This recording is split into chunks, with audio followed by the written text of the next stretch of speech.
Assalamualaikum warahmatullahi wabarakatuh.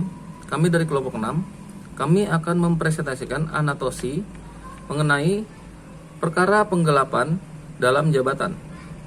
Untuk yang pertama adalah informasi perkara.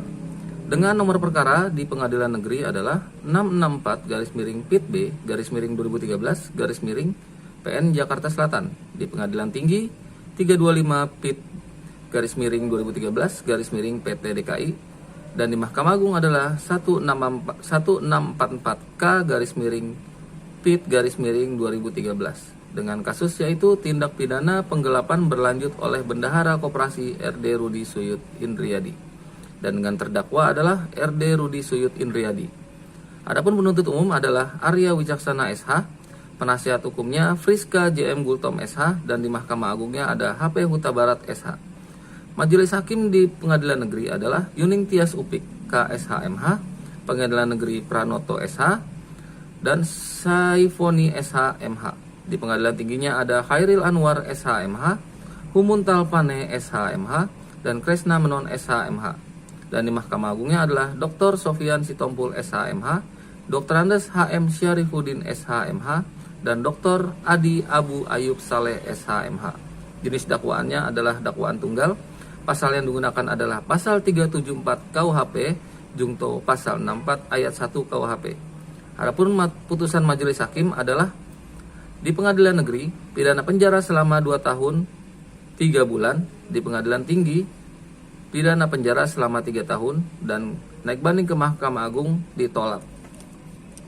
Dan untuk kasus perkaranya adalah perkara ini merupakan tindak pidana penggelapan berlanjut dalam koperasi karyawan PT Pos Indonesia Jakarta Selatan yang dilakukan oleh terpidana RD Rudi Suyud Indriadi dan yang bersangkutan termasuk pengurus koperasi karyawan PT Pos Indonesia Jakarta Selatan yang beralamat di Jalan RS Fatmawati nomor 10 Kecamatan Cilandak Jakarta Selatan periode 2005 sampai 2008. Terpidana menjabat bendahara koperasi sejak 17 April 2008 dan mulai melakukan penggelapan dari tanggal 18 April 2008 sampai tanggal 24 Maret 2010 secara bertahap.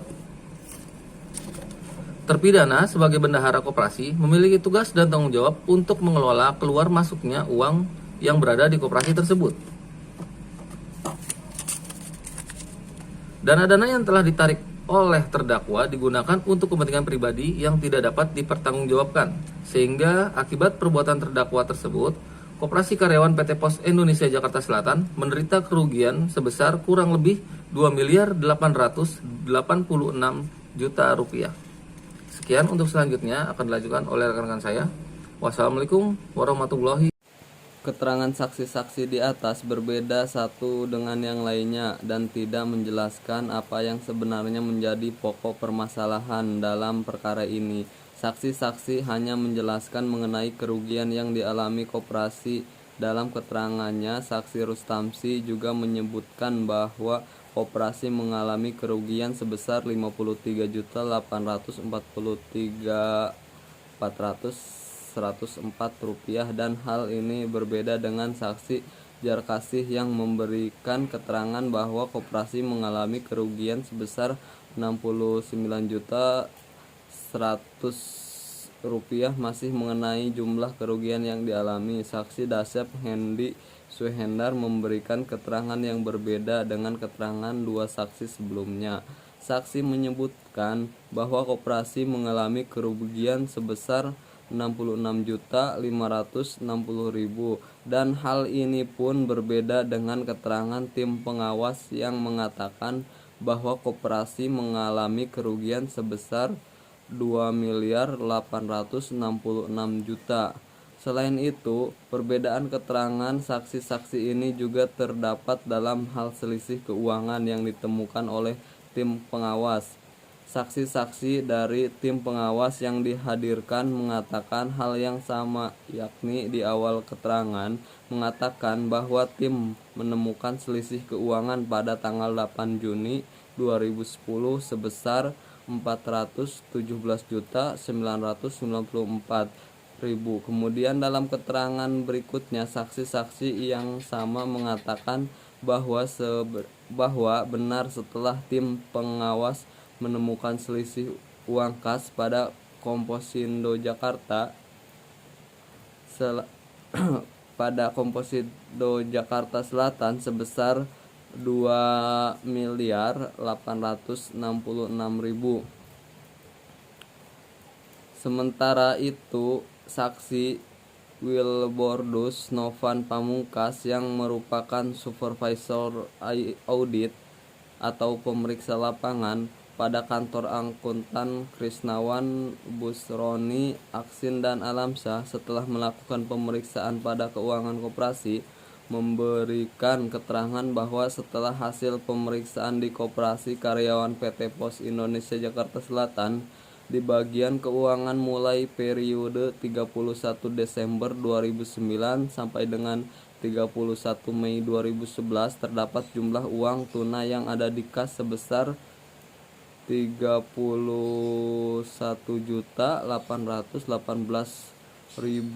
sedangkan jumlah saldo sesuai catatan buku kas 3.2.861.000. Terdapat selisih sebesar 2.996.955 rupiah. Dalam surat tuntutannya, jaksa penuntut umum sama sekali tidak menjelaskan apakah kedua hal tersebut sama atau berbeda, atau selisih keuangan merupakan bagian dari selisih uang kas dan sebagainya. Hal ini tentu saja membuat bingung majelis hakim sebagai pejabat yang berwenang untuk membuat keputusan dalam proses persidangan, khususnya pidana dalam kasus ini. Adnan Fasliaja, mantan jaksa dan pengajar di Pusdiklat Kejaksaan, berpendapat bahwa dalam fakta sidang belum diperoleh petunjuk. Petunjuk sebagai alat bukti diperoleh dari alat bukti yang sah. Setelah pemeriksaan semua alat bukti dan barang bukti di sidang pengadilan, dalam fakta sidang keterangan saksi belum tentu benar, baru benar setelah menjadi fakta hukum yang diperoleh dari persesuaian antara keterangan saksi yang satu dengan yang lain, antara keterangan saksi dengan alat bukti yang lain. Sementara itu, Bono Budi Friambodo, akademisi hukum koperasi dari Fakultas Hukum Universitas Indonesia, berpendapat dalam pokok perkara terdakwa yang adalah bendahara koperasi dituduh melakukan penggelapan dengan bukti adanya selisih dalam laporan keuangan yang sudah dipertanggungjawabkan di hadapan dan diterima oleh rapat anggota koperasi setelah diperiksa ulang oleh akuntan publik. Setelah inilah yang kemudian dipahami sebagai kerugian yang diderita koperasi akibat perbuatan terdakwa. Pada kenyataannya, dalam pemeriksaan di persidangan, pembuktian memang berkisar pada adanya kerugian. Akan tetapi, dalam pembuktian tersebut tidak pernah jelas apakah yang dimaksud kerugian di sini adalah kerugian bisnis biasa, kerugian akibat perbuatan melawan hukum, atau kerugian akibat perbuatan pidana.